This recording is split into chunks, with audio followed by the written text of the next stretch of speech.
আসসালামু আলাইকুম। এমপিওভুক্ত শিক্ষক কর্মচারী হিসেবে যারা কর্মরত আছেন তাদের জন্য একটি সুখবর নিয়ে এসেছে মাধ্যমিক ও উচ্চশিক্ষা অধিদপ্তর বা মাউসি। দীর্ঘ প্রতীক্ষিত বাড়ি ভাড়া ভাতা বৃদ্ধির বিষয়টি এখন স্পষ্ট হয়েছে।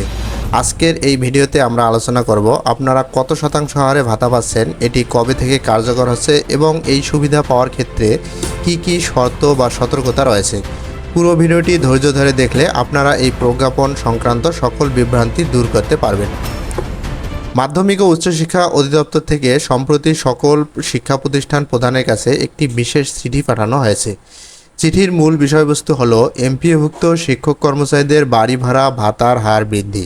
এখন থেকে আপনারা আপনাদের মূল বেতনের মোট 15% হারে বাড়ি ভাড়া ভাতা পাবেন। আর এই ভাতার সর্বনিম্ন সীমা নির্ধারণ করা হয়েছে 2000 টাকা। অর্থাৎ যদি কারো মূল বেতনের 15% 2000 টাকার কম হয়, তবুও তিনি সর্বনিম্ন 2000 টাকাই পাবেন। কার্যকর হওয়ার সময়সীমা ও ধাপসমূহ। অনেকের মনে প্রশ্ন জাগতে পারে, এই বৃদ্ধি কবে থেকে কার্যকর হচ্ছে। মাউসির নির্দেশনা অনুযায়ী এটি দুটি ধাপে সম্পন্ন হচ্ছে। প্রথম ধাপটি কার্যকর হয়েছে গত 2025 সালের 1 নভেম্বর থেকে। সেই সময়ে মূল বেতনের 7.5% হারে ভাতা প্রদান শুরু হয়। এবার দ্বিতীয় ধাপে চলতি জুলাই মাস থেকে সেই 7.5% সাথে আরও অতিরিক্ত 7.5% যোগ করে মোট 15% উন্নীত করা হয়েছে। অর্থাৎ এই জুলাই মাস থেকেই আপনারা বর্ধিত হার অনুযায়ী বাড়ি ভাড়া ভাতা পাচ্ছেন। তবে এই বাড়তি সুবিধা পাওয়ার পেছনে কিছু গুরুত্বপূর্ণ শর্ত রয়েছে যা প্রত্যেক শিক্ষক কর্মচারীর জানা প্রয়োজন। প্রথমত, এটি একটি অন্তর্বর্তীকালীন সুবিধা। সরকার যদি ভবিষ্যতে নতুন কোনো বেতন স্কেল ঘোষণা করে, তবে এই অতিরিক্ত সুবিধাটি সেই নতুন স্কেলের সাথে সমন্বয় করা হবে।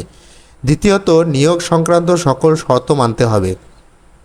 স্কুল, কলেজ, মাদ্রাসা কিংবা ভোকেশনাল যে বিভাগেরই হোক না কেন, সংশ্লিষ্ট জনবল কাঠামো ও এমপিও নীতিমালা 2021 বা 2018 অনুযায়ী নিয়োগের শর্তসমূহ শতভাগ পরিপালন করতে হবে।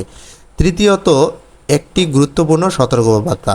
এই ভাতা বৃদ্ধির ক্ষেত্রে কোনো প্রকার বকেয়া বা এরিয়ার প্রাপ্য হবেন না, অর্থাৎ এটি বর্তমান থেকে কার্যকর হবে। সবশেষে আর্থিক বিধিবিধানের বিষয়টি বিশেষভাবে উল্লেখ করা হয়েছে। বিল প্রস্তুত বা পরিশোধ করার সময় কোনো অনিয়ম হলে বিল পরিশোধকারী কর্তৃপক্ষকেই সেই দায় নিতে হবে।